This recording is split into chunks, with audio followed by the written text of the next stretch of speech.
ನಮಸ್ಕಾರ ಸ್ನೇಹಿತರೆ ಗ್ರಾಮಾಡಳಿತಾಧಿಕಾರಿ, ಗ್ರಾಮ ಲೆಕ್ಕಿಗ, group C exams, FDA, so ಎಲ್ಲ ಎಕ್ಸಾಮ್ಸ್ ಗಳಿಗೆ ಪೇಪರ್ 2 ಅಲ್ಲಿ ಬರ್ತಕ್ಕಂಥ ಕಂಪ್ಯೂಟರ್ ಸಾಕ್ಷರತಾ ಪ್ರಶ್ನೋತ್ತರಗಳ ಸೀರೀಸ್ ಅಲ್ಲಿ ಇದು 4ನೇ video. So very important questions ನ ತಗೊಂಡಿನಿ, ಡೀಟೇಲ್ ಆಗಿ ಡಿಸ್ಕಸ್ ಮಾಡೋಣ. ಪ್ರೀವಿಯಸ್ ವಿಡಿಯೋಸ್ ನಮ್ಮ ಪ್ಲೇ ಲಿಸ್ಟ್ ಅಲ್ಲಿ ಸಿಗುತ್ತೆ. ಈ ಹೊಸ ಸೀರೀಸ್ ಏನ್ ಮಾಡ್ತಾ ಇದೀವಿ, ವಿಲೇಜ್ ಅಡ್ಮಿನಿಸ್ಟ್ರೇಟಿವ್ ಆಫೀಸರ್ ಅಂತ ಒಂದು ಸಪರೇಟ್ ಪ್ಲೇ ಲಿಸ್ಟ್ ಮಾಡಿದೀವಿ. ಅಲ್ಲಿ ನಿಮ್ಗೆ Kannada, English, computer, okay, GK ಎಲ್ಲ ಕೂಡ ಸಿಗ್ತಾ ಹೋಗ್ತದೆ. ಒಂದೇ ಪ್ಲೇ ಲಿಸ್ಟ್ ಅಲ್ಲಿ ಸಿಗುತ್ತೆ ಅಂಡ್ ಲಿಂಕ್ ಕೂಡ ಕೊಟ್ಟಿರ್ತೀನಿ.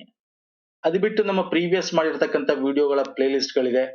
ಪ್ಲೇ ಲಿಸ್ಟ್ ಹೋದ್ರೆ ನಿಮ್ಗೆ ಇಲ್ಲಿ ಕೆಳಗಡೆ ಬಂದ್ರೆ ನಿಮ್ಗೆ KEA, KPSC ಪೇಪರ್ 1, ಪೇಪರ್ 2 ಗೆ ಸಪರೇಟ್ ಪ್ಲೇ ಲಿಸ್ಟ್ ಗಳಿವೆ. ಸೊ ಅದು ಕೂಡ ತಾವು ಫಾಲೋ ಮಾಡ್ಬೋದು. ಅಂಡ್ ನಮ್ಮ ಟೆಲಿಗ್ರಾಮ್, ಇನ್ಸ್ಟಾಗ್ರಾಮ್ ಫಾಲೋ ಮಾಡಿಲ್ಲ ಅಂದ್ರೆ ಫಾಲೋ ಮಾಡ್ಕೊಳ್ಳಿ ಸ್ನೇಹಿತರ, ಲಿಂಕ್ ಕೂಡ ಡಿಸ್ಕ್ರಿಪ್ಷನ್ ಬಾಕ್ಸ್ ಅಲ್ಲಿ ಇದೆ. ಓಕೆ, ಪುನೀತ್ ಫೋರಮ್ ಅಂತ ಸರ್ಚ್ ಮಾಡಿ ಸಿಗುತ್ತೆ. ಸೊ ನಾನು ಡೈರೆಕ್ಟ್ ಆಗಿ ಈಗ ಕ್ವಶನ್ಸ್ ಗೆ ಬರ್ತೀನಿ. ಒಂದಷ್ಟು ಬೇಸಿಕ್ಸ್ ಕ್ವಶನ್ಸ್ ಗಳು ನಿಮ್ಗೆ ಗೊತ್ತಿರಬೇಕು. ಸೊ ಸೆಕೆಂಡ್ PUC ಬೇಸಿಸ್ ಮೇಲೆ ಇರ್ತಕ್ಕಂಥ ಎಕ್ಸಾಮ್ಸ್ ಗಳಿಗೆ ಬೇಸಿಕ್ ಕ್ವಶನ್ಸ್ ಬರ್ತವೆ, ಹಾಗೆ ಸ್ವಲ್ಪ ಮಾಡರೇಟ್ ಕ್ವಶನ್ಸ್ ಬರ್ತವೆ. ಎಲ್ಲಾ ಕ್ವಶನ್ಸ್ ಕವರ್ ಮಾಡ್ತೀನಿ ನಾನು. ಓಕೆ, ಇದು ಬೇಸಿಕ್ ಕ್ವಶನ್ಸ್ ಗಳು ಗೊತ್ತಿರಬೇಕು. ಕೆಳಗಿನ ಕನ್ನಡ, ಇಂಗ್ಲಿಷ್ ಎರಡರಲ್ಲೂ ಇದೆ. ಯಾವ ರೀತಿಯ ಕಂಪ್ಯೂಟರ್ಗಳು ಅತಿ ದೊಡ್ಡ ಪ್ರಮಾಣದ ಡೇಟಾವನ್ನು ತ್ವರಿತವಾಗಿ ನಿಭಾಯಿಸಲು ಮತ್ತು ಪ್ರಕ್ರಿಯೆಗೊಳಿಸಲು ಸಮರ್ಥವಾಗಿದೆ? ಸೊ ನಿಮಗೆ ನೋಟಿಫಿಕೇಶನ್ ಇರುತ್ತೆ, ಕನ್ನಡ ಅರ್ಥ ಆಗಿಲ್ಲ ಅಂದ್ರೆ ಇಂಗ್ಲಿಷ್ ಓದ್ಕೊಳ್ಳಿ ಅಂತ ಕೊಟ್ಟಿರ್ತಾನೆ. Which of the following types of computers are capable of handling and processing very large amount of data quickly? ದೊಡ್ಡ ಅಮೌಂಟ್ ಆಫ್ ಡೇಟಾನ ಕ್ವಿಕ್ ಆಗಿ ಪ್ರೋಸೆಸ್ ಮಾಡ್ತಕ್ಕಂಥ computer. Types of computers basics ಗೊತ್ತಿರಬೇಕು ನಿಮಗೆ. ಟೈಪ್ಸ್ ಆಫ್ ಕಂಪ್ಯೂಟರ್ಸ್, ಮೇನ್ ಫ್ರೇಮ, ಮಿನಿನ, ಸೂಪರ, ಮೈಕ್ರೋನ? ನನಗೆ ಗೊತ್ತು, ಇಲ್ಲಿ ಮ್ಯಾಕ್ಸಿಮಮ್ ಜನ ಏನಾಗ್ತೀರಾ ಅಂದ್ರೆ ಸೂಪರ್ ಕಂಪ್ಯೂಟರ್ ಅಂತ ಆಗ್ತೀರಾ, but that is wrong. Main frame computer is the right answer. Super computer main frame. Main frame computer is nothing but normal ನಾವು ಯೂಸ್ ಮಾಡ್ತಕ್ಕಂಥ ಡಿಜಿಟಲ್ ಕಂಪ್ಯೂಟರ್ ಗಳು ಏನಿದೆ ನಾವು, ಸೊ ಅದರ ದೊಡ್ಡದಾದ ಭಾಗ. ಅಂದ್ರೆ ಸೆಂಟ್ರಲೈಸ್ಡ್ ನಿಮ್ಗೆ ದೊಡ್ಡ ಸರ್ವರ್ಸ್ ಗಳು, ನಿಮ್ಗೆ ದೊಡ್ಡ ಅಂದ್ರೆ ಸೆಂಟ್ರಲೈಸ್ ಸಿಸ್ಟಮ್ ಅಲ್ಲಿ ನಿಮ್ಗೆ ಇರುತ್ತೆ ಸರ್ವರ್ಸ್ ಗಳು, CPUs ಗಳು. ಅಲ್ಲಿ ನೀವು ಏನ್ ಮಾಡ್ತೀರಾ, there are lot of input and output devices ಗಳು connected to this centralise system. ಈಗ ನಿಮ್ದಕ್ಕೆ ಸಪರೇಟ್ ನಿಮ್ದೊಂದು ಲ್ಯಾಪ್ಟಾಪ್ ಅಂದ್ರೆ ಅಲ್ಲೇ ಸಪರೇಟ್ ಪ್ರೊಸೆಸರ್ ಇರುತ್ತೆ ಅಲ್ವಾ, ಹಂಗಲ್ಲ ಇದು. So mainframe is that is the case. ದೊಡ್ಡ ಅಪ್ಲಿಕೇಶನ್ಸ್, ದೊಡ್ಡ ವೆರಿ ಲಾರ್ಜ್ ಅಮೌಂಟ್ ಆಫ್ ಡೇಟಾನ ಕ್ವಿಕ್ ಆಗಿ ಮಾಡ್ತಕ್ಕಂಥದಕ್ಕೆ ಬೇರೆ ಇರುತ್ತೆ. That is mainframe computer. ನಾನು ಹೇಳ್ತೀನಿ ನೋಡಿ, ಸೂಪರ್ ಕಂಪ್ಯೂಟರ್ ಅಂದ್ರೆ ದೊಡ್ಡ ಆಪರೇಷನ್ಸ್ ಗಳನ್ನ, ಅಂದ್ರೆ ತುಂಬಾ ಡಿಫಿಕಲ್ಟಿ ಕ್ಯಾಲ್ಕುಲೇಷನ್ಸ್, ಫಾರ್ಮುಲಾಸ್ ಗಳು, ಸೈಂಟಿಫಿಕ್ ಕ್ಯಾಲ್ಕುಲೇಷನ್ಸ್ ಗಳು ಇರ್ತಾವಲ್ಲ, ಅಂತ ಕೆಲಸದಕ್ಕೆ ನಾವು ಸೂಪರ್ ಕಂಪ್ಯೂಟರ್ ಯೂಸ್ ಮಾಡ್ತೀವಿ. Okay, both are big computers, but supercomputers basically focus on faster computing for the mathematical operations that might be complex in nature. Okay, formula, scientific, the mathematical calculations use ಮಾಡ್ತೀವಿ. The mainframe computer, on the other hand, acts like a server. Server ತರ act ಮಾಡೋದು, big process of data na centralized system ಅಲ್ಲಿ. It offers multi-programming, many input-output devices and provides support for the large database. ಅರ್ಥ ಆಗ್ತಿದೆಯಲ್ಲ? So main ಫ್ರೇಮ್ಗೂ super computer ಏನ್ difference ಅಂತ ನಾನು ನಿಮಗೆ types of computer ಗೊತ್ತಾಗುತ್ತೆ. ಈಗ ಈ ಕ್ವಶನ್ ಆನ್ಸರ್ ಮಾಡಿ, ಟೈಪ್ಸ್ ಆಫ್ ಕಂಪ್ಯೂಟರ್ಸ್ ಕೂಡ ನಾನು ಇಲ್ಲಿ ಕವರ್ ಆದಂಗೆ ಆಗುತ್ತೆ ನಿಮ್ಗೆ. ಈ ಕ್ವಶನ್ ಏನಿದೆ, ಈ ಕೆಳಗಿನ ಕಂಪ್ಯೂಟರ್ಗಳಲ್ಲಿ ಯಾವುದು ತಮ್ಮ ಮೆಮೊರಿಯಲ್ಲಿ ಸಂಗ್ರಹವಾಗಿರುವ ಅನುಕ್ರಮ ಸೂಚನೆಗಳ ನಿಯಂತ್ರಣದ ಅಡಿಯಲ್ಲಿ ಮಾಹಿತಿಗಳ ಬಿಟ್ಗಳನ್ನು ನಿರ್ವಹಿಸುವ ಸಾಮರ್ಥ್ಯನ ಹೊಂದಿದೆ? ಅನುಕ್ರಮವಾಗಿ ಅಂತಿದೆ. ಓಕೆ, ತನ್ನ ಇಲ್ಲಿರ್ತಕ್ಕಂಥ ಇನ್ಫಾರ್ಮೇಶನ್ಸ್ ನ, ಸೀಕ್ವೆನ್ಸ್ ಆಫ್ ಇನ್ಸ್ಟ್ರಕ್ಷನ್ಸ್ ನ ಮೆಮೊರಿಲಿ ಇರ್ತಕ್ಕಂಥದ್ನ ಪ್ರೋಸೆಸ್ ಮಾಡ್ತಕ್ಕಂಥದ್ದು ಯಾವ ಕಂಪ್ಯೂಟರ್? ಓಕೆ, ಅಂದ್ರೆ ಅರ್ಥ, ಈಗ ನೀವೇನೋ ಒಂದು ಇನ್ಫಾರ್ಮೇಶನ್ ಇನ್ಪುಟ್ ಕೊಡ್ತೀರಾ ಅಂತ ಇಟ್ಕೊಳ್ಳಿ ಕಂಪ್ಯೂಟರ್ಗೆ. ಸೊ ಯಾವ್ದಾದ್ಮೇಲೆ ಏನ್ ಮಾಡ್ಬೇಕು, ಮೆಮೊರಿ ಸ್ಟೋರ್ ಆಗುತ್ತೆ, ಪ್ಲಸ್ ಆದ್ಮೇಲೆ ಮೈನಸ್ ಆಗ್ಬೇಕಾ, ಇಂಟು ಆಗ್ಬೇಕಾ, ಡಿವೈಡೆಡ್ ಆದ್ಮೇಲೆ ಇಂಟು ಪ್ಲಸ್ ಆಗ್ಬೇಕಾ? ಸೊ ಇದ್ರಲ್ಲಿ ಆಗಿರೋದನ್ನ ಸ್ಟೋರ್ ಆಗಿರುತ್ತೆ, ಆಮೇಲೆ ಇದನ್ನ ಮಾಡುತ್ತೆ ಸ್ಟೋರ್. ಅಂದ್ರೆ ಸೀಕ್ವೆನ್ಸ್ಡ್ ಇನ್ಸ್ಟ್ರಕ್ಷನ್ ನ ಮಾಡ್ತಕ್ಕಂಥ ಕಂಪ್ಯೂಟರ್ ಯಾವುದು? Analog computer, digital computer, hybrid computer, A ಮತ್ತು B ಎರಡು ಕೂಡ. A ಮತ್ತು B is wrong answer. So digital computer is the right answer. So option B is the right answer. Type of computers ನಿಮ್ಗೆ ಗೊತ್ತಿರ್ಲಿ, ಒಂದೊಂದ್ಸಲ simple ಆಗಿ ಕೇಳ್ತಾನೆ. Analog digital hybrid. ನಾವು ಯೂಸ್ ಮಾಡ್ತಕ್ಕಂಥ ಕಂಪ್ಯೂಟರ್ಸ್ ಗಳೇನಿದೆ, ಈಗೆಲ್ಲ 7 ಪ್ರೊಸೆಸರ್ ಇರುತ್ತೆ, ಮೆಮೊರಿ ಇರುತ್ತೆ, ಅದು ಮಾಡುತ್ತೆ, ಅದು ಡಿಜಿಟಲ್ ಕಂಪ್ಯೂಟರ್. ಅದರಲ್ಲೇ ಬರೋದು super computer, main frame computer, mini computer, micro and personal computers ಗಳು ಅಂತ ಬರ್ತವೆ. ನೀವು ಯೂಸ್ ಮಾಡ್ತಕ್ಕಂಥ ಪರ್ಸನಲ್ ಕಂಪ್ಯೂಟರ್ಸ್ ಗಳು, ಮೈಕ್ರೋ ಮಿನಿ ಕಂಪ್ಯೂಟರ್ಸ್ ಗಳು, ಇದನ್ನ ಇನ್ನೊಂದ್ ತರನ ಮಾಡ್ತಾರೆ ಬೇಸ್ಡ್ ಆನ್ ದ ಟೈಪ್. ಇವಾಗ ನಾನು ನಿಮ್ಗೆ ಹೇಳಿದೆ ಅನಲಾಗ, ಅದು ಡಿಜಿಟಲ್ ಅಥವಾ ಹೈಬ್ರಿಡ್. ಹೈಬ್ರಿಡ್ ಅಂದ್ರೆ ಈ ಎರಡನ್ನ ಕೆಲಸ ಮಾಡ್ತಕ್ಕಂಥದ್ದು. ಪರ್ಪಸ್ಗೋಸ್ಕರ based on the purpose computer ನ ಎರಡು ರೀತಿ ಮಾಡ್ತೀವಿ. General purpose computer, special purpose computers ಅಂತ. ಅದೇ ತರ ಸೈಜ್ ಮೇಲೂ ಕೂಡ ನಾವು ಡಿವೈಡ್ ಮಾಡಬಹುದು. ಈಗ ಡಿಜಿಟಲ್ ಅಡಿಯಲ್ಲಿ ನಾವು micro, mini, mainframe, super ಅಂತ ನೋಡಿದ್ವಲ್ಲ, ಯಾಕೆ ಹಂಗ್ ಕರಿತೀವಿ? ಇದೆಲ್ಲ digital but size very big computer ಇದು ಸೂಪರ್. ಅದಕ್ಕಿಂತ ಸ್ವಲ್ಪ ಚಿಕ್ಕದು ಮೈನ್ ಫ್ರೇಮ್, ಅದಕ್ಕಿಂತ ಚಿಕ್ಕದು ಮೈನಿ, ಮೈಕ್ರೋ. ಸೊ ಆ ತರ ಕರಿತೀವಿ. ಅರ್ಥ ಆಗ್ತಿದೆಯಲ್ಲ? ಸೊ ಕೇಳ್ತಾನೆ ಲ್ಯಾಪ್ಟಾಪ್ ಯಾವ ಟೈಪ್ ಆಫ್ ಕಂಪ್ಯೂಟರ್, ಕಮೆಂಟ್ ಮಾಡಿ. ನೀವು ಯೂಸ್ ಮಾಡಿದ ಡೆಸ್ಕ್ಟಾಪ್ ಯಾವ ಟೈಪ್ ಆಫ್ ಕಂಪ್ಯೂಟರ್? ಎಕ್ಸಾಮ್ ಅಲ್ಲಿ ಕೇಳಬಹುದು, ಸಿಂಪಲ್ ಕ್ವಶನ್ಸ್ ಗಳಿವೆಲ್ಲ. ಓಕೆ, ಸೊ ನೆಕ್ಸ್ಟ್ ಬರ್ತೇನೆ. ಗ್ರೂಪ್ ವೇರ್ ಒಂದು ಏನು? ಗ್ರೂಪ್ ವೇರ್ ಒಂದು ಸಾಫ್ಟ್ವೇರ್, ಹಾರ್ಡ್ವೇರ್, ಆಂಕರ್, ನೆಟ್ವರ್ಕ್. ಹೆಸರೇ ಹೇಳುತ್ತೆ ಸ್ನೇಹಿತರೆ, ಹೆಸರೇ ಹೇಳುತ್ತೆ ಅದು. ಗ್ರೂಪ್ ವೇರ್ ಅಂತಕ್ಕಂಥ ಅಂದ್ರೆ ಏನು? ಒಂದು ಗ್ರೂಪ್ ಅಲ್ಲಿ ಎಲ್ಲಾರು ಒಟ್ಟಿಗೆ ಕೂತ್ಕೊಂಡು ಕೆಲಸ ಮಾಡ್ತಕ್ಕಂಥ ವಿತ್ ಕೋಆರ್ಡಿನೇಷನ್. ಅಂದ್ರೆ ಹಂಗ್ ಮಾಡ್ಬೇಕು ಅಂದ್ರೆ, ಈಗ ಈ ಆಪರೇಷನ್ಸ್ ನೀನ್ ಮಾಡೋದು, ಈಗ ಒಂದು ಯಾವ್ದಾದ್ರು ಫಿಲಂ ಮಾಡ್ತಿರ್ತೀರಾ ಅಂತ ಇಟ್ಕೊಳ್ಳಿ. ಓಕೆ, ನೀವು ಬ್ಯಾಕ್ ಗ್ರೌಂಡ್ ಮ್ಯೂಸಿಕ್ ಆಗ್ತಾ ಇರ್ತೀರಾ. ಓಕೆ, ಇನ್ನೊಬ್ಬ ಬಂದು ಏನ್ ಮಾಡ್ತಾನೆ, ಸಾಂಗ್ಸ್ ನ ಕಂಪೋಸ್ ಮಾಡ್ತಾ ಇರ್ತಾನೆ, ಅಥವಾ ಇನ್ನೊಂದು ರೀ ರೆಕಾರ್ಡಿಂಗ್ ಆಗ್ತಾ ಇರತ್ತೆ. ಸೊ ಎಲ್ಲ ಒಟ್ಟಿಗೆ ಒಂದೇ ಸಾಫ್ಟ್ವೇರ್ ಅಲ್ಲಿ ಅಪ್ಡೇಟ್ ಆಗ್ತಾ ಇರಬೇಕು. That is called software. Groupware ಅಂತಕ್ಕಂಥದ್ದು ಸಾಫ್ಟ್ವೇರ್. ಅಂದ್ರೆ group, it is a computer software. ಎಲ್ಲಾ ಮೆಂಬರ್ಸ್ ಗ್ರೂಪ್ ಅಲ್ಲಿ ಒಟ್ಟಿಗೆ ಬೆಟರ್ ಟುಗೆದರ್, ಒಟ್ಟಿಗೆ ಕೆಲಸ ಮಾಡಕ್ಕೆ ಹೆಲ್ಪ್ ಮಾಡ್ತಕ್ಕಂಥದ್ದು. ಓಕೆ, ಕಮ್ಯುನಿಕೇಶನ್ ಇಟ್ಕೊಂಡು, ಕೋಆರ್ಡಿನೇಷನ್ ಇಟ್ಕೊಂಡು, ನಾನು ಇದು ಮಾಡಿದೆ, ಇದು ಅಪ್ಲೋಡ್ ಮಾಡಿದೆ, ಇದಾದ್ ಮಾಡಿದೆ, ಎಲ್ಲ ಆನ್ಲೈನ್ ಮುಖಾಂತರ software. It is A software ಅದು. ಓಕೆ, ನಿಮಗೆ ಕೆಲಸ ಮಾಡಕ್ಕೆ, ಒಟ್ಟಿಗೆ ಕೆಲಸ ಮಾಡಕ್ಕೆ, ನಿಮಗೆ ಕೋಆರ್ಡಿನೇಟ್ ಮಾಡಕ್ಕೆ, ಸೊ ಕೊಲಾಬ್ರೇಷನ್ ಮುಖಾಂತರ, ಸೊ ಎಲ್ಲದಕ್ಕೂ ಕೂಡ ಹೆಲ್ಪ್ ಮಾಡ್ತಕ್ಕಂಥದ್ದು. ಆಡಿಯೋ ಆಗಿರ್ಬೋದು, ವಿಡಿಯೋ ಫೈಲ್ ಆಗಿರ್ಬೋದು. ಓಕೆ, ಸೊ ಗ್ರೂಪ್ ವೇರ್ ಅನ್ನೋದು ಸಾಫ್ಟ್ವೇರ್ ಅದು. ನೆಕ್ಸ್ಟ್ ಬರ್ತೇನೆ. ಈ ಕೆಳಗಿನ ಯಾವ ಮುದ್ರಕವು ಒಂದು ಸಮಯದಲ್ಲಿ ಒಂದಕ್ಕಿಂತ ಹೆಚ್ಚು ಅಕ್ಷರಗಳನ್ನು ಮುದ್ರಿಸಲು ಸಾಧ್ಯವಿಲ್ಲ? Negative statement.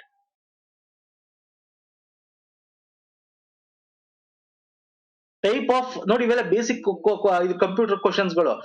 ಕೇಳದೇ ಇಲ್ಲ ಅಂತ ನಾವು ನೆಗ್ಲೆಕ್ಟ್ ಮಾಡಬಾರ್ದು. ಮಧ್ಯ ಇದನ್ನು ನಾವು ತಗೊಂಡ್ಬರ್ತೇನೆ. ನಿಮಗೆ ಒಂದು ಮಾಡರೇಟ್ ಕ್ವಶನ್ಸ್ ಜೊತೆಗೆ ಡಿಫಿಕಲ್ಟ್ ಕ್ವಶನ್ಸ್ ಕವರ್ ಮಾಡ್ತೇನೆ. ಮಧ್ಯ ಈ ತರ ವಿಡಿಯೋಗಳಲ್ಲಿ ನಿಮಗೆ ಬೇಸಿಕ್ ಕಂಪ್ಯೂಟರ್ಸ್ ಕ್ವಶನ್ಸ್ ಕೂಡ ಕವರ್ ಮಾಡ್ತೇನೆ. ಯಾಕಂದ್ರೆ ಗೊತ್ತಿರಬೇಕು, ಒಂದ್ಸಲ ಮೌಸ್ ಕಂಡಿಡ್ದವನು ಯಾವನು ಅಂತ ಕೇಳಬಹುದು. ಸಾಫ್ಟ್ವೇರ್ ಬಗ್ಗೆ ಫುಲ್ ಫಾರ್ಮ್ ಹೆಸರು ಕೇಳಬಹುದು. ಯಾರು ಕಂಡಿಡ್ದ ಅಂತ ಕೇಳಬಹುದು. ಓಕೆ, ಸೊ ವೆರಿ ಇಂಪಾರ್ಟೆಂಟ್ ಸ್ನೇಹಿತರೆ. ಒಂದ್ ಟೈಮು ಒಂದೇ ಕ್ಯಾರೆಕ್ಟರ್ಸ್ ಅಂದ್ರೆ ಏನೋ ಅಕ್ಷರ ಎ ಅಥವಾ ಬಿ ಅಥವಾ ಆ ಅಥವಾ ಆ. ಸ್ವಂತ computer cannot print more than one characters. ಅಂದ್ರೆ ಒಂದಕ್ಕಿಂತ ಹೆಚ್ಚು ಮಾಡಕ್ಕಾಗಲ್ಲ, ಒಂದ್ ಟೈಮ್ ಒಂದೇ ಪ್ರಿಂಟ್ ಮಾಡಕ್ಕಾಗದು. ಯಾವ್ದದು? Dot matrix printer. Daisy wheel printer ಅಲ್ಲ, ಲೈನ್ ಪ್ರಿಂಟರ್ ಅಲ್ಲಿ ಹೆಸರು ಹೇಳುತ್ತೆ. ನೀವೆಲ್ಲ ಲೇಸರ್ ಪ್ರಿಂಟರ್ಸ್ ಗಳು ಅತ್ಯಂತ ಹೆಚ್ಚಾಗಿ ಸಣ್ಣ ಪುಟ್ಟದ್ ನೀವು ನೋಡಿರ್ತೀರಾ. ಟಕ್ಕಂತ ಪೇಜ್ ಪ್ರಿಂಟ್ ಆಗಿ ಬರುತ್ತೆ, ಪೇಜೇ ಪ್ರಿಂಟ್ ಆಗುತ್ತೆ. ಲೈನ್ ಪ್ರಿಂಟರ್ ಒಂದೊಂದು ಲೈನ್ ಪ್ರಿಂಟ್ ಮಾಡ್ಕೊಂಡು ಬರುತ್ತೆ. ಡಾಟ್ ಮ್ಯಾಟ್ರಿಕ್ಸ್ ಒಂದು ಡಾಟ್ ಅಂದ್ರೆ ಎ ಬಿ ಅಂದ್ರೆ ಬಿ, ನೆಕ್ಸ್ಟ್ ಸಿ, ಆತರ ಒಂದೊಂದೇ ಕ್ಯಾರೆಕ್ಟರ್, ಅದಕ್ಕಿಂತ ಜಾಸ್ತಿ ಮಾಡಲ್ಲ at a time. Line print at a time ಒಂದು ಲೈನ್ ಪ್ರಿಂಟ್ ಮಾಡ್ಬಿಡುತ್ತೆ. ಡೈಸಿ ವೀಲ್ ಪ್ರಿಂಟರ್, ವೀಲ್ ಅದು ನಿಮ್ಗೆ ಕ್ಯಾರೆಕ್ಟರ್ ಪ್ರಿಂಟ್ ಮಾಡುತ್ತೆ, ನಂಬರ್ ಪ್ರಿಂಟ್ ಮಾಡುತ್ತೆ, ಆದ್ರೆ ಗ್ರಾಫಿಕ್ಸ್ ಪ್ರಿಂಟ್ ಮಾಡಲ್ಲ. ನಾನು ನೆಕ್ಸ್ಟ್ ಕ್ವಶನ್ ತಗೋತೀನಿ. ಇಲ್ಲಿ ನೋಡಿ, ಟೈಪ್ಸ್ ಆಫ್ ಕಂಪ್ಯೂಟರ್ ಅಲ್ಲಿ ನೀವು ಇಂಪ್ಯಾಕ್ಟ್ ಮತ್ತೆ ನಾನ್ ಇಂಪ್ಯಾಕ್ಟ್ ಅಂತ ಕರಿತೀವಿ. ಇಂಪ್ಯಾಕ್ಟ್ ಅಂತಂದ್ರೆ ಅದ್ರ ಮೇಲೆ ಪ್ರೆಸ್ ಮಾಡಿ ಮಾಡ್ತಕ್ಕಂಥದ್ದು. ಇದು ನಾನ್ ಇಂಪ್ಯಾಕ್ಟ್ ಅಂದ್ರೆ ಪ್ರೆಸ್ ಗಿಸ್ ಏನಿಲ್ಲ ಅದ್ರಲ್ಲಿ. ಓಕೆ, ಯಾವ್ದೇ ರೀತಿಯ ಮಿರರ್ ಇಮೇಜ್ ಗಳಿರಲ್ಲ, ಏನಿದ್ರು ಸ್ಕ್ಯಾನ್ ರೀತಿ ಆಗ್ತಕ್ಕಂಥದ್ದು. ಇಂಕ್ ಜೆಟ್ ಆಗಿರ್ಬೋದು, ಲೇಸರ್ ಆಗಿರ್ಬೋದು, ಥರ್ಮಲ್, ಇವೆಲ್ಲ ನಾನ್ ಇಂಪ್ಯಾಕ್ಟ್ ಬರುತ್ತೆ. ಇಂಪ್ಯಾಕ್ಟ್ ಅಲ್ಲಿ character printer, line printer, again dot matrix, daisy wheel printer, drum printer, ಈ ತರ ಎಲ್ಲ ಹಳೆ ಕಾಲದ ಪ್ರಿಂಟರ್ ಗಳು ಇವೆ ಇರ್ತಕ್ಕಂಥದ್ದು. ಓಕೆ, ಈಗ ಇನ್ನೊಂದು ಸಿಂಪಲ್ ಕ್ವಶನ್ ನೋಡಿ ಅದ್ರ ಬಗ್ಗೆ. ಕೆಳಗಿನ ಯಾವ ಪ್ರಿಂಟರ್ ಪ್ರಕಾರಗಳು ಅಕ್ಷರಗಳು ಮತ್ತು ಚಿಹ್ನೆಗಳನ್ನು ಮಾತ್ರ ಮುದ್ರಿಸುತ್ತವೆ ಮತ್ತು ಗ್ರಾಫಿಕ್ಸ್ ಅನ್ನು ಮುದ್ರಿಸಲು ಸಾಧ್ಯವಿಲ್ಲ? ಯಾವ್ದು ಸರ್ ಅದು? ಯಾವ ಪ್ರಿಂಟರ್? ಈಗ ತಾನೆ ಹೇಳಿದೆ ನಿಮ್ಗೆ, ಅಕ್ಷರಗಳನ್ನ ಮಾತ್ರ ಮುದ್ರಿಸುತ್ತೆ, ಗ್ರಾಫಿಕ್ಸ್ ಇರ್ತಕ್ಕಂತ ಇಮೇಜ್ಗಳು ಅಂತದ್ದು ಮಾಡಕ್ ಸಾಧ್ಯನೇ ಇಲ್ಲ. ಯಾವ್ದದು? Daisy wheel printer. Daisy wheel printer is the right answer. Okay, right. So next ಬರೋಣ, ಬನ್ನಿ. ನೆಕ್ಸ್ಟ್ ಸಾಫ್ಟ್ವೇರ್ ಬಗ್ಗೆ ಕೇಳ್ತಾನೆ. ಬೇಸಿಕ್ ಸಾಫ್ಟ್ವೇರ್ ಬಗ್ಗೆ ಕೇಳ್ತಾರೆ. ಬೇಸಿಕ್ ಫುಲ್ ಫಾರ್ಮ್ ಏನು? ಕೋಬಾಲ್ ಯಾವ್ದಕ್ಕೆ ಯೂಸ್ ಮಾಡ್ತೀವಿ? ಫಾರ್ಟ್ರಾನ್ ಯಾವ್ದಕ್ಕೆ ಯೂಸ್ ಮಾಡ್ತೀವಿ? ಜಾವಾ ಯಾವ್ದಕ್ಕೆ ಯೂಸ್ ಮಾಡ್ತೀವಿ? ಓಕೆ, ನನಗೆ ಅದನ್ನ ಯಾರ್ಯಾರು ಕಂಡು ಹಿಡಿದ್ರು ಅಂತ ನಿಮಗೆ ಪ್ರೀವಿಯಸ್ ವಿಡಿಯೋಗಳಲ್ಲಿ ಹೇಳಿದ್ದೀನಿ ನಾನು. ದಯವಿಟ್ಟು ಪ್ರೀವಿಯಸ್ ವಿಡಿಯೋ ನೋಡಿ, ಲಿಂಕ್ ಡಿಸ್ಕ್ರಿಪ್ಷನ್ ಬಾಕ್ಸ್ ಅಲ್ಲಿ ಇರುತ್ತೆ. ಸೊ ವೆರಿ ಇಂಪಾರ್ಟೆಂಟ್ ಸ್ನೇಹಿತರೆ ಅದನ್ನೆಲ್ಲ. ಬೇಸಿಕ್ ಇದು ಉನ್ನತ ಮಟ್ಟದ ಪ್ರೋಗ್ರಾಮಿಂಗ್ ಭಾಷೆ ಆಗಿದೆ. ಪೂರ್ಣ ರೂಪ ಏನು ಅಂತ ಕೇಳಿದ್ದೀನಿ ಅಷ್ಟೇ. ಬೇಸಿಕ್ಸ್ BASIC ಇದೆಯಲ್ಲ ಬೇಸಿಕ್, ಪೂರ್ಣ ರೂಪ ಏನು, ಅದ್ರ ಫುಲ್ ಫಾರ್ಮ್ ಏನು? ಬಿಗಿನರ್ಸ್ ಆಲ್ ಪರ್ಪಸ್ ಸಾಂಕೇತಿಕ ಸೂಚನೆ, ಇಂಗ್ಲಿಷ್ ಓದಿ. Beginners all purpose symbolic instruction code, basic all purpose symbolic instruction code, basic all purpose simple instruction code, beginners all purpose symbolic implementation code. So right answer ಯಾವುದು ಹೇಳ್ತೀರಾ? A is the right answer. Beginners all purpose symbolic instruction code. So option A. General purpose ಇದು computer ಏನು ಅದ್ರ ಬಗ್ಗೆ basics ಅಂತೆಲ್ಲ ನಿಮ್ಗೆ computer ಅಲ್ಲಿ ಹೇಳ್ಕೊಡ್ತಾರೆ, ಸರ್ಟಿಫಿಕೇಟ್ ಕೊಡ್ತಾರೆ. ಬೇಸಿಕ್ಸ್ ಹೋಗ್ತೀರಾ, ಇನ್ಸ್ಟ್ರಕ್ಷನ್ ಕೋಡ್ಗಳು ಸಿಂಬಲ್ ಏನೇನ್ ಕಂಪ್ಯೂಟರ್ ಇದೆ ಅಂತ. ಓಕೆ, ಸೊ ಅದು ಇದನ್ನ ಯಾರು ಕಂಡು ಹಿಡಿದ್ರು? ಥಾಮಸ್ ಕೂಟ್ಸ್, ಕೆಮ್ನಿ, ಇವೆಲ್ಲ ನಾನು ಆಲ್ರೆಡಿ ಮಾಡಿದ್ದೀನಿ, ಜಾನ್ ಕೆಮ್ನಿ. ಓಕೆ, ಸೊ ನೆಕ್ಸ್ಟ್ ಬರ್ತೀನಿ. ಈ ಕೆಳಗಿನಲ್ಲಿ ಯಾವುದು ಸಾಮಾನ್ಯ ಉದ್ದೇಶ ಪ್ರೋಗ್ರಾಮಿಂಗ್ ಭಾಷೆ ಆಗಿದ್ದು ಅದು ಸಂಖ್ಯಾ ಲೆಕ್ಕಾಚಾರ ಮತ್ತು ವೈಜ್ಞಾನಿಕ ಕಂಪ್ಯೂಟಿಂಗ್ ವಿಶೇಷ ಸೂಕ್ತವಾಗಿದೆ? Ultimate question. ಯಾವ ಒಂದು ಲ್ಯಾಂಗ್ವೇಜ್ ನ general purpose programming language that is specially suited to numeric computation ಲೆಕ್ಕಾಚಾರ, ಸಂಖ್ಯೆಗಳನ್ನ ಲೆಕ್ಕಾಚಾರ ಆಗ್ತಕ್ಕಂಥ ಕಂಪ್ಯೂಟರ್ ಯಾವುದು ಯೂಸ್ ಮಾಡ್ತಕ್ಕಂಥ ಪ್ರೋಗ್ರಾಮಿಂಗ್ ಲ್ಯಾಂಗ್ವೇಜ್ ಯಾವುದು ಕಂಪ್ಯೂಟರ್ ಅಲ್ಲಿ? ಜಾವಾನ, ಬೇಸಿಕ್ ಜನರಲ್ ಪರ್ಪಸ್ ಸಿಗ್ತಾನೆ ಹೇಳಿದೆ, ಸೊ ಬೇಸಿಕ್ ಅಲ್ಲ. ಕೋಬಾಲ, ಫೋರ್ಟ್ರಾನ್?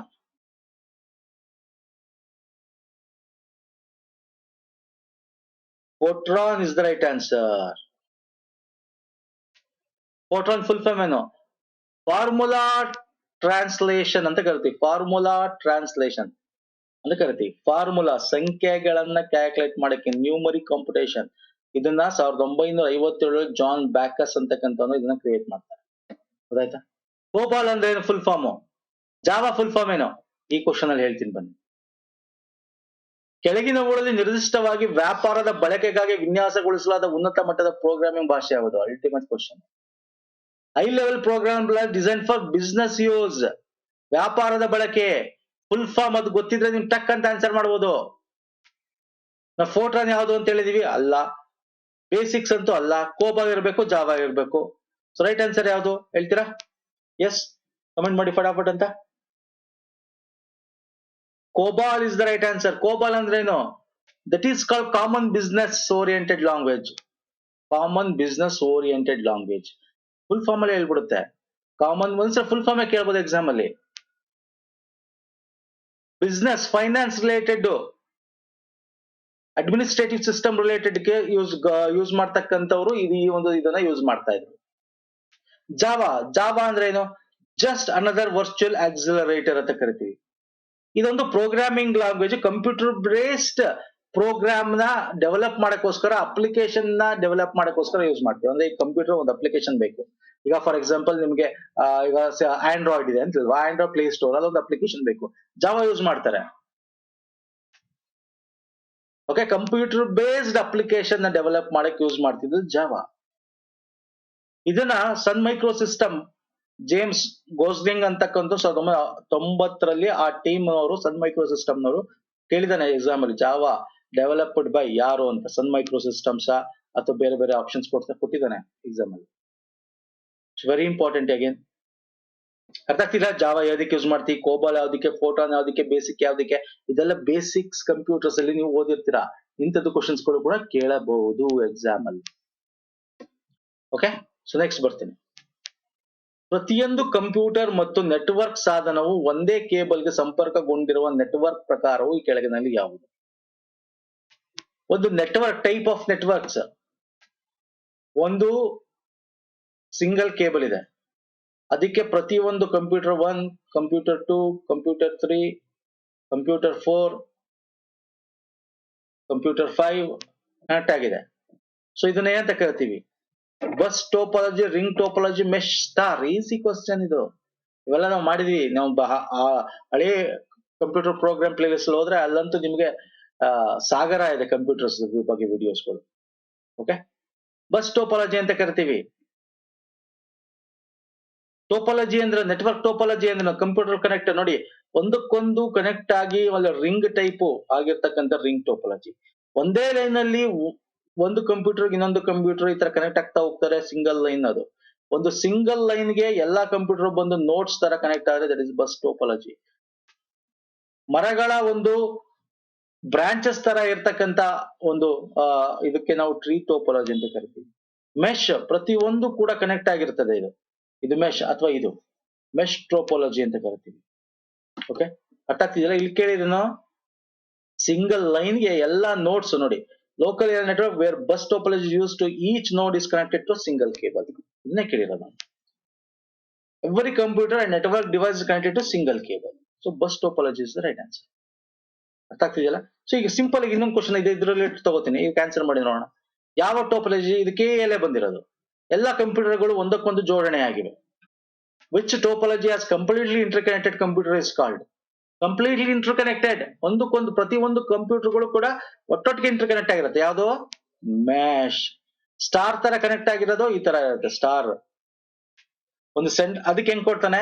ಸ್ಟಾರ್ ಆಗಿದ್ರೆ ಒಂದು ಸೆಂಟ್ರಲ್ ಕಂಪ್ಯೂಟರ್ ಅಥವಾ ನೋಡ್ ಇರುತ್ತೆ ನೆಟ್ವರ್ಕ್, ಅದಕ್ಕೆ ಹೊರಗಡೆಯಿಂದ ಎಲ್ಲಾ ಬೇರೆ ಕಂಪ್ಯೂಟರ್ಸ್ ಗಳು ಬಂದು ಕನೆಕ್ಟ್ ಆಗಿರ್ತಾರೆ. ಅದನ್ನ ಸ್ಟಾರ್ ಟೋಪಾಲಜಿ ಅಂತೀವಿ. I will show you. This is called star. Okay, ಹಂಗ್ ಕೇಳ್ತಾನೆ. ಇದು ಎಲ್ಲ ಒಂದಕ್ಕೊಂದು ಕಂಪ್ಯೂಟರ್, ಪ್ರತಿಯೊಂದು ಕಂಪ್ಯೂಟರ್ ಒಂದಕ್ಕೊಂದು ಜೋಡಾಗಿರೋದು ಮೆಶ್ ಕಂಪ್ಯೂಟರ್ ಅಂತ ಕರೀತೀವಿ. ಫೈನ್. ನೆಕ್ಸ್ಟ್ ಬರ್ತೇನೆ. ಈ ಕೆಳಗಿನವರಲ್ಲಿ ಯಾರು ಇಮೇಲ್ ಪರಿಕಲ್ಪನೆ ಅಭಿವೃದ್ಧಿಪಡಿಸಲು ಹೆಸರುವಾಸಿಯಾಗಿದ್ದಾರೆ? ಅಂದ್ರೆ ಇಮೇಲ್ ನ ಕಂಡುಹಿಡಿದವರು ಯಾರು ಅಂತ ಕೇಳ್ತಾರೆ. Simple fund. ಕಂಪ್ಯೂಟರ್ ಯಾರೋ ನಿಮ್ಗೆ ಗೊತ್ತಿದೆ, ಕಂಪ್ಯೂಟರ್ ಪಿತಾಮಹ ಯಾರು ಅಂತ. ಆ ತರ ಮೌಸ್ ಕಂಡುಹಿಡಿಯೋ ಕೇಳಬಹುದು, ಕೀಬೋರ್ಡ್ ಕಂಡುಹಿಡಿಯೋ ಕೇಳಬಹುದು ಸ್ನೇಹಿತರೆ. ಇವೆಲ್ಲ ಬೇಸಿಕ್ ನೀವು ಕಲ್ತಿರ್ಬೇಕು. ನಾನು ಎಲ್ಲಾ ಕ್ವಶನ್ಸ್ ತರಕ್ಕಾಗಲ್ಲ, ನಿಮ್ಗೆ ಒಂದಷ್ಟು ಐಡಿಯಾಸ್ ಗಳು ಕೊಡ್ತೀನಿ. ಈಗ ಫಾರ್ ಎಕ್ಸಾಂಪಲ್ ಇಮೇಲ್ ಕಂಡುಹಿಡಿದವರು, ಮೌಸ್ ಕಂಡುಹಿಡಿದವರು ಕೇಳ್ಬೋದು ನಮಗೆ. ಇಲ್ಲಿ ನೋಡಿ, ಇಮೇಲ್ ಕಂಡುಹಿಡಿದವರು ಯಾರು? ಮೈಕೆಲ್ ಡೆಸ್ಟಸ್ ಅಲ್ಲ, ಆರ್ಥರ್ ಸಿ ಕ್ಲಾರ್ಕ್ ಅಲ್ಲ, Ray Tomlinson yes. Okay, ARPANET ಅಂತ ಕರಿತೀವಿ. First email program ARPANET system ನ ಯೂಸ್ ಮಾಡಿದೆ ಅಮೆರಿಕನ್ ಕಂಪ್ಯೂಟರ್ ಪ್ರೋಗ್ರಾಮರ್. ಯಾರು? Tomlinson, Raymond Samuel Tomlinson. Fine, 1971ರಲ್ಲಿ. ನೆಕ್ಸ್ಟ್ ಬರ್ತೇನೆ. ಇಂಟರ್ನೆಟ್ ಮೂಲಕ ಕಂಪ್ಯೂಟ್ ಪವರ್ ಅಂದ್ರೆ ಅದು ಕೆಲಸ ಮಾಡ್ತಕ್ಕಂಥ ಒಂದು ಪವರ್, ಕಂಪ್ಯೂಟೇಷನ್, ಡೇಟಾಬೇಸ್ ಸಂಗ್ರಹಣೆ, ಅಪ್ಲಿಕೇಶನ್ ಮತ್ತು ಇತರ IT ಸಂಪನ್ಮೂಲ ಬೇಡಿಕೆ ವಿತರಣೆ ಯಾವುದು? ಅಂದ್ರೆ ನೀವು ಎಲ್ಲ ಏನು ಡೇಟಾಬೇಸ್ ಆಗಿರ್ಬೋದು, ಸ್ಟೋರೇಜ್ ಆಗಿರ್ಬೋದು, ಇಲ್ಲಿ ಇಂಗ್ಲಿಷ್ ನೋಡಿ, ಅಪ್ಲಿಕೇಶನ್ಸ್ ಗಳಾಗಿರ್ಬೋದು, ನೀವೇನೇ ಕೆಲಸ ಮಾಡಿದ್ರು ಇಂಟರ್ನೆಟ್ ಮುಖಾಂತರ ನೀವು ಡೆಲಿವರಿ ಮಾಡ್ಕೋತೀರಾ, ಅಲ್ಲಿ ಸ್ಟೋರ್ ಮಾಡ್ತೀರಾ, ಸ್ಟೋರೇಜ್ ಕೂಡ ಮಾಡ್ತೀರಾ ಇಂಟರ್ನೆಟ್ ಅಲ್ಲಿ. ಎಲ್ಲಿ? ಇಂಟರ್ನೆಟ್ ಅಲ್ಲಿ. ಅದನ್ನ ಏನಂತ ಕರಿತೀವಿ? ಆ ಟೆಕ್ನಾಲಜಿ ಏನು? ಪ್ಯಾರಲಲ್ ಕಂಪ್ಯೂಟಿಂಗ್ ಅಲ್ಲ, ಡಿಸ್ಟ್ರಿಬ್ಯೂಟಿಂಗ್ ಕಂಪ್ಯೂಟಿಂಗ್ ಅಲ್ಲ, cloud computing. Yes, cloud computing. Cloud computing is the right answer. Internet online ಅಲ್ಲಿ ಸ್ಟೋರೇಜ್ ಮಾಡ್ತಕ್ಕಂಥದ್ದು, ಅಲ್ಲಿಂದ ತಗೊಳ್ತಕ್ಕಂಥದ್ದು, ಸರ್ವರ್ಸ್ ಗಳು ಆನ್ಲೈನ್ ಅಲ್ಲಿ ಮಾಡ್ತಕ್ಕಂಥದ್ದು, ದಟ್ ಇಸ್ ಕ್ಲೌಡ್ ಕಂಪ್ಯೂಟಿಂಗ್. ಹೊಸ technology, cloud computing, artificial intelligence, virtual computing. Virtual ಬಗ್ಗೆ ನಾನು ಆಲ್ರೆಡಿ ನಿಮಗೆ previous video number 1 or 2 check ಮಾಡಿ, ಅಲ್ಲಿ ಕ್ವಶನ್ ತಗೊಂಡು ನಿಮ್ಗೆ ಅಲ್ಲಿ ನಾನು ಡೀಟೇಲ್ ಡಿಸ್ಕಸ್ ಮಾಡಿದ್ದೆ. ಓಕೆ, ಹೋಗೋಣ ನೆಕ್ಸ್ಟ್. ಬನ್ನಿ. ಡೇಟಾ ರವಾನೆಯ ವೇಗವನ್ನು ಅಳೆಯಲು ಈ ಕೆಳಗಿನವುಗಳಲ್ಲಿ ಸಾಮಾನ್ಯವಾಗಿ ಬಳಸುವ ಘಟಕ. ಎಲ್ಲ ಬೇಸಿಕ್ಸ್, ಈಸಿ ಕ್ವಶನ್ಸ್ ಈ ವಿಡಿಯೋ ತಗೊಂಡಿರೋದು ನಿಮ್ಗೆ. ಎಲ್ಲ ಬೇಸಿಕ್ ಕಂಪ್ಯೂಟರ್ ಬಗ್ಗೆ ಇರ್ತಕ್ಕಂಥದ್ದು, ನೆಟ್ವರ್ಕಿಂಗ್ ಬಗ್ಗೆ ಇರ್ತಕ್ಕಂಥ ಬೇಸಿಕ್ ಕ್ವಶನ್ಸ್ ನಿಮ್ಗೆ ಗೊತ್ತಿರುತ್ತೆ. ಅಂತ basic questions, easy questions, twisting ಆಗಿ ಎಕ್ಸಾಮ್ ಅಲ್ಲಿ ಹೆಂಗ್ ಬರ್ತಾರೆ ಅನ್ನೋದ್ರ ಬಗ್ಗೆ ನಿಮಗೆ ಕೇಳ್ತಾ ಇದ್ದೀನಿ ನಾನು. Speed of the data transmission ನಿಮ್ಗೆ ಗೊತ್ತಿರುತ್ತೆ. ಎಷ್ಟು ಸ್ಪೀಡ್ ಇದೆಯಪ್ಪ ಇಂಟರ್ನೆಟ್ ಅಂತ ಕೇಳ್ತೀವಿ, ಅದಕ್ಕೆ ಏನಂತ ಹೇಳ್ತೀವಿ? BPS ಅಂತೀವಿ. BPS ಅಂತಂದ್ರೆ ಏನು? ಮೆಗಾ ಬಿಟ್ಬಿಡಿ, ಇಲ್ಲಿ ಬರೀ ಸ್ಪೀಡ್. ಮೆಗಾನ ಗಿಗಾನ ಏನಾಗಿರೋದು, ಸ್ಪೀಡ್ ನ ಯಾವ್ದ್ರಲ್ಲಿ ಅಳಿತೀವಿ? ಪ್ರತಿ ಸೆಕೆಂಡಿನ ಬಿಟ್ಗಳು, ಅಂದ್ರೆ ಬಿಟ್ಸ್ ಪರ್ ಸೆಕೆಂಡ್ ಅಂತ ಕರಿತೀವಿ. Speed of a data transmission. ಎಷ್ಟು ಸ್ಪೀಡ್ ಅಲ್ಲಿ ಇದೆಯಪ್ಪ ಇದು ಇಂಟರ್ನೆಟ್? ಆತ್ವೇನಾ, ಏರ್ವೇನಾ, ಏರ್ಟೆಲ್, ಎಷ್ಟು ಸ್ಪೀಡ್ ಇದೆ ಅದು internet? Bits per second. Okay, ಅರ್ಥ ಆಗ್ತಿದೆಯಲ್ಲ? ಸೊ ಬೇಸಿಕ್ ನೋಡಿ ಹೆಂಗಿದೆ ಬೇಸಿಕ್ ಕ್ವಶನ್. ಸಿಂಪಲ್ ಆಗಿ ಕೇಳ್ತಾನೆ ಸರ್. ಒಂದೊಂದ್ಸಲ ನಿಮಗೆ ಹೆಂಗ್ ಕೇಳ್ತಾನೆ ಎಕ್ಸಾಮ್ ಅಲ್ಲಿ ಅಂತಂದ್ರೆ, ಒಂದ್ಸಲ ನಿಮಗೆ ಬರೀ ಕಂಪ್ಯೂಟರ್ ಬಗ್ಗೆ ಬೇಸಿಕ್ ಕೇಳ್ಬಿಟ್ಟಿರ್ತಾನೆ, ಒಂದ್ಸಲ ನಾರ್ಮಲ್ ಕ್ವಶನ್ಸ್ ಕೇಳ್ತಾನೆ, ಒಂದ್ಸಲ ಸ್ವಲ್ಪ ಇನ್ನು ಎಕ್ಸ್ಪೆಕ್ಟ್ ಮಾಡಿದ್ರೆ ಡಿಫಿಕಲ್ಟೀಸ್ ಕ್ವಶನ್ಸ್ ಕೂಡ ಕೇಳ್ಬಿಡ್ತಾನೆ. ಹಂಗೆ ಈಗ ಫಾರ್ ಎಕ್ಸಾಂಪಲ್ ಪೇಪರ್ 2 ತಗೊಂಡ್ರೆ ನೀವು ಕನ್ನಡ ಇದೆ ಅಲ್ವಾ ಸರ್, ಇಂಗ್ಲಿಷ್ ಇದೆ, ಕಂಪ್ಯೂಟರ್ ಇದೆ. ಏನ್ ಮಾಡ್ಬೋದು, ಕನ್ನಡ ಈಸಿ ಕೊಡ್ಬೋದು, ಇಂಗ್ಲಿಷ್ ಕಂಪ್ಯೂಟರ್ ಫುಲ್ ಡಿಫಿಕಲ್ಟಿ ಕೊಡ್ಬೋದು. ಅಥವಾ ಇಂಗ್ಲಿಷ್ ಕಂಪ್ಯೂಟರ್ ಕೊಟ್ಬೋದು, ಈಸಿ ಕೊಟ್ಬಿಟ್ಟು ಕನ್ನಡ ಕಂಪ್ಲೀಟ್ ಡಿಫಿಕಲ್ಟಿ ಕೊಟ್ಬೋದು. ಡಿಫಿಕಲ್ಟೀಸ್ ಅಂದ್ರೆ ಸಾಮಾನ್ಯ ಅರ್ಥ ಕಳೆದ್ರೆ ತುಂಬಿ ತುಳುಕ್ಸ್ಬಿಡ್ಬೋದು, ಅಥವಾ ಸಾಹಿತ್ಯದ ಬಗ್ಗೆ ನಾವು ಓದಿ ಯಾವ್ದಾವ್ದೋ ಕೇಳ್ಬಿಡ್ಬೋದು. ಓಕೆ, ತುಂಬಾ ಡಿಫಿಕಲ್ಟೀಸ್ ಕ್ವಶನ್ ಕೇಳ್ಬಿಡ್ಬೋದು. ಅರ್ಥ ಆಗ್ತಿದೆಯಲ್ಲ, ಹಿಂಗ್ ಮಾಡ್ಬಿಡ್ತಾರೆ. ಹಂಗಾಗಿ ನೀವ್ ಎಚ್ಚೆತ್ಕೋಬೇಕು, ಎಲ್ಲಾ ನೀವು ಏನ್ ಮಾಡ್ಬೇಕು, ಡಿಫಿಕಲ್ಟೀಸ್ಗೆ ಪ್ರಿಪೇರ್ ಆಗ್ಬೇಕು. ಹಂಗೆ ಮಾಡೋದು. ಪೇಪರ್ 2 ಯಾವ್ದಾರು ಒಂದ್ ಸೆಕ್ಷನ್ ನಿಮ್ಗೆ ಡಿಫಿಕಲ್ಟಿ ಇಟ್ಟಿರ್ತಾನೆ, ಮೂರಲ್ಲಿ ಐದರ್ ಕನ್ನಡ ಇಟ್ಟಿರ್ತಾನೆ, ಅಥವಾ ಇಂಗ್ಲಿಷ್ ಇಟ್ಟಿರ್ತಾನೆ, ಅಥವಾ ಕಂಪ್ಯೂಟರ್ ಇಟ್ಟಿರ್ತಾನೆ. ಸೊ ನೆಕ್ಸ್ಟ್ ಬರ್ತೀನಿ. ಯಾವ ಕೀಲಿಯನ್ನು ಟಾಗಲ್ ಕೀ ಎಂದು ಕರೆಯಲಾಗುತ್ತದೆ, ಏಕೆಂದರೆ ಅದರ ಕಾರ್ಯವು ಪ್ರತಿ ಬಾರಿ ಒತ್ತಿದಾಗಲೂ ಹಿಂದಕ್ಕೆ ಮತ್ತು ಮುಂದಕ್ಕೆ ಹೋಗುತ್ತದೆ. ಅಂದ್ರೆ it goes back and forth every time it is pressed. ಕೀಗಳಿರುತ್ತೆ ಕಂಪ್ಯೂಟರ್ ಅಲ್ಲಿ, ನಿಮ್ಗೆ ಗೊತ್ತ ಅಂದ್ರೆ ಏನರ್ಥ, ಒಂದಷ್ಟು ಕೀಗಳಿದೆ ನಿಮ್ಗೆ ಕೀಬೋರ್ಡ್ ಅಲ್ಲಿ. ಕೀಗಳು ಇಂಪಾರ್ಟೆಂಟ್, ಕೀಬೋರ್ಡ್ ಅಲ್ಲಿ ಕೀ ಇರ್ತವೆ. ಈ ಕೀ ಒತ್ತಿದ್ರೆ ನಿಮಗೆ ಈ ಕೀಗಳನ್ನ ಚೇಂಜ್ ಆಗುತ್ತೆ, ಇನ್ನೊಂದ್ಸಲ ಒತ್ತಿದ್ರೆ ವಾಪಸ್ ಅದೇ ಇದಕ್ಕೆ ಬರುತ್ತೆ. ಎಂತದ್ದು ಅದು, ಯಾವ ಕೀ, ಅದನ್ನ ಟಾಗಲ್ ಕೀ ಅಂತೀವಿ. ಟಾಗಲ್ ಅಂದ್ರೆ ಬರದ್ದು ಹೋಗೋದು, ಬರದ್ದು ಹೋಗೋದು. ಶಿಫ್ಟ್ ಕೀನ, ಕ್ಯಾಪ್ಸ್ ಕೀನ, ಸ್ಪೇಸ್ ಬಾರ, ಎಸ್ಕೇಪ್ ಕೀನ. ಸಿಂಪಲ್ ಆಗಿ ನನಗೆ ಹೇಳ್ದೆ, ಬರುತ್ತೆ, ಅದನ್ನ ಪುನಃ ಪ್ರೆಸ್ ಮಾಡಿದ್ರೆ ಅದು ನಾರ್ಮಲ್ ಹೋಗುತ್ತೆ. ಈಗ ಬಿಗ್ ಲೆಟರ್ ಎ ಬರೀದ್, ಎ ಆ ಕೀ ಒತ್ತದೆ ಎ ಬರ್ತದೆ, ಪುನಃ ಆ ಕೀ ಒತ್ತಿದ್ರೆ ಸ್ಮಾಲ್ ಲೆಟರ್ ಎ ಆಗತ್ತೆ. ಅಂದ್ರೆ ಏನು, ಕ್ಯಾಪ್ಸ್ ಲಾಕ್ ಕೀ. ಅದನ್ನ ಟಾಗಲ್ ಕೀ ಅಂತ ಕರಿತೀವಿ. ಶಿಫ್ಟ್ ಅಲ್ಲ, ಸ್ಪೇಸ್ ಬಾರ್ ಅಲ್ಲ. ಟಾಗಲ್ ಕೀ ಯಾವುದು, ಕ್ಯಾಪ್ಸ್ ಲಾಕ್ ಕೀ, ನಮ್ ಲಾಕ್ ಕೀ, ಸ್ಕಾರಲ್ ಕೀ, ಇವನ್ನೆಲ್ಲ ನಾವು ಟಾಗಲ್ ಕೀಸ್ ಅಂತ ಕರಿತೀವಿ. ಕ್ಯಾಪ್ಸ್ ಲಾಕ್, ನಮ್ ಲಾಕ್, ಸ್ಕಾರಲ್ ಕೀಸ್. ಅರ್ಥ ಆಗ್ತಿದೆಯಲ್ಲ. ಅಂಡ್ ಇನ್ಸರ್ಟ್ ಕೀ, ಇವನ್ನೆಲ್ಲ ನಾವು ಟಾಗಲ್ಸ್ ಕೀ. ಟಾಗಲ್ಸ್ ಅಂದ್ರೆ ಈಗ ಅದೇ ಹೇಳಿದ್ನಲ್ಲ, ಈಗ ನಿಮ್ಗೆ ಕ್ಯಾಪ್ಸ್ ಲಾಕ್ ಅಲ್ಲಿ ಏನಾಗುತ್ತೆ, ಅಪ್ಪರ್ ಕೇಸ್, ಲೋವರ್ ಕೇಸ್. ನಮ್ ಲಾಕ್ ಓಪನ್ ಮಾಡಿದ್ರೆ ನಿಂಗೆ ನಂಬರ್ ಪ್ರೆಸ್ ಮಾಡಿದ್ರು ಅದಾಗಲ್ಲ. ಸೈಡ್ ಅಲ್ಲಿ ಇರುತ್ತಲ್ಲ, ಇಲ್ಲಿ ನಮ್ ಲಾಕ್, ಇಲ್ಲಿ ನಂಬರ್ 1, ಇಲ್ಲಿ ನಂಬರ್ ಇರುತ್ತೆ 0 ಡಾಟ್ ಎಂಟರ್, ಇಲ್ಲಿ 1 2 3 4 5 6 7 8 9 ಆ ತರ. ಅರ್ಥ ಆಗ್ತಿದೆಯಲ್ಲ. ಸೊ ಲಾಸ್ಟ್ ಇದ್ ಮಾಡೋಣ ಬನ್ನಿ. ಕೆಳಗಿನವರಲ್ಲಿ ಕಂಪ್ಯೂಟರ್ ಮೌಸ್ ನ ಆವಿಷ್ಕಾರದ ಕೀರ್ತಿ ಯಾರಿಗೆ ಸಲ್ಲುತ್ತದೆ? ಕಂಪ್ಯೂಟರ್ ನ ಮೌಸ್ ನ ಕಂಡಿಡ್ದವನು ಯಾರು? ಫಸ್ಟ್ ನೋಡಿ, ಈ ತರ ಇತ್ತು ಮೌಸ್, ಈ ತರ ಇತ್ತು. ಅದನ್ನ ಕಂಡಿಡ್ದವ್ರು ಯಾರು? ಆವಿಷ್ಕಾರ ಕೀರ್ತಿ ಯಾರಿಗೆ ಸಲ್ಲುತ್ತೆ ಹೇಳ್ತೀರಾ? Ralph Benjamin, Herman Hollerith, Kenyon Taylor, Douglas Engelbart. ಯಾವ್ದು ರೈಟ್ ಆನ್ಸರ್ ಹೇಳ್ತೀರಾ? ಎಸ್, ಆಪ್ಷನ್ ಡಿ ನಾ? ಎಸ್. 1968ರಲ್ಲಿ first computer mouse was unveiled, Douglas C Engelbart. Okay, so ಈ ತರ ಮೌಸ್ ಬಗ್ಗೆ ಕೇಳ್ಬೋದು, ಕೀಬೋರ್ಡ್ ಬಗ್ಗೆ ಕೇಳ್ಬೋದು, ಈ ತರ ಮಧ್ಯ ಒಂದೊಂದು ಕ್ವಶನ್ಸ್ ಗಳನ್ನ ಹಾಕ್ಬೋದು ನಿಮ್ಗೆ. ಈಗ ನಾನು ಇದು ಕೀಬೋರ್ಡ್ ಯಾರು ಕಂಡುಹಿಡಿದಿದ್ದು, ಅಥವಾ ಕಂಪ್ಯೂಟರ್ ಯಾರು ಕಂಡುಹಿಡಿದಿದ್ದು, ಇವೆಲ್ಲ ಕಮೆಂಟ್ ಮಾಡಿ ಸ್ನೇಹಿತರೆ. ಇವೆಲ್ಲ ನೀವು ಸರ್ಚ್ ಮಾಡ್ಬೇಕು, ತಿಳ್ಕೊಂಡಿರ್ಬೇಕು. ಈ ತರ ಬೇಸಿಕ್ಸ್ ನಾವೆಲ್ಲ ಎಲ್ಲ ಕ್ವಶನ್ಸ್ ಈ ತರದ್ ಕವರ್ ಮಾಡಕ್ಕಾಗಲ್ಲ, ಮಧ್ಯ ಈ ತರ ಕವರ್ ಮಾಡ್ತೀನಿ. ನೆಕ್ಸ್ಟ್ ವಿಡಿಯೋಸ್ ಗಳಲ್ಲಿ ನಿಮ್ಗೆ ತುಂಬಾ ಇಂಪಾರ್ಟೆಂಟ್ ಆಗಿರುತ್ತೆ computer related, MS Excel, PowerPoint, MS Excel ಬಗ್ಗೆ, PPT ಬಗ್ಗೆ, MS ವರ್ಡ್ ಬಗ್ಗೆ, ಶಾರ್ಟ್ಕಟ್ ಕೀಸ್ ಬಗ್ಗೆ, ಈ ತರ ಬೇರೆ ಬೇರೆ ರಿಲೇಟೆಡ್, ನೆಟ್ವರ್ಕಿಂಗ್ ಬಗ್ಗೆ, ಈ ತರ ಕ್ವಶನ್ಸ್ ಗಳು ತಗೊಂಡ್ಬರ್ತೇನೆ. ಸೊ ಇಷ್ಟ ಆಗಿದೆ ಅನ್ಕೋತೀನಿ. ಲೈಕ್ ಮಾಡಿ, ಶೇರ್ ಮಾಡಿ, ಸಬ್ಸ್ಕ್ರೈಬ್ ಮಾಡ್ಕೊಂಡಿಲ್ಲ ಮಾಡ್ಕೊಳ್ಳಿ. ನಮ್ಮ ಟೆಲಿಗ್ರಾಮ್ ಮತ್ತು ಇನ್ಸ್ಟಾಗ್ರಾಮ್ ಫಾಲೋ ಮಾಡಿಲ್ಲ ಅಂದ್ರೆ ಮಾಡ್ಕೊಳ್ಳಿ. ಓಕೆ, ನೆಕ್ಸ್ಟ್ ವಿಡಿಯೋ ಪುನಃ ಸಿಗ್ತೀನಿ. ನಮಸ್ಕಾರ, ಧನ್ಯವಾದಗಳು, ಥ್ಯಾಂಕ್ ಯು ಸೋ ಮಚ್ ಸ್ನೇಹಿತರೆ. ಪ್ಲೇಲಿಸ್ಟ್ ಲಿಂಕ್ ಇರುತ್ತೆ, ಪ್ರೀವಿಯಸ್ ವಿಡಿಯೋಸ್ ನೋಡ್ಬೋದು.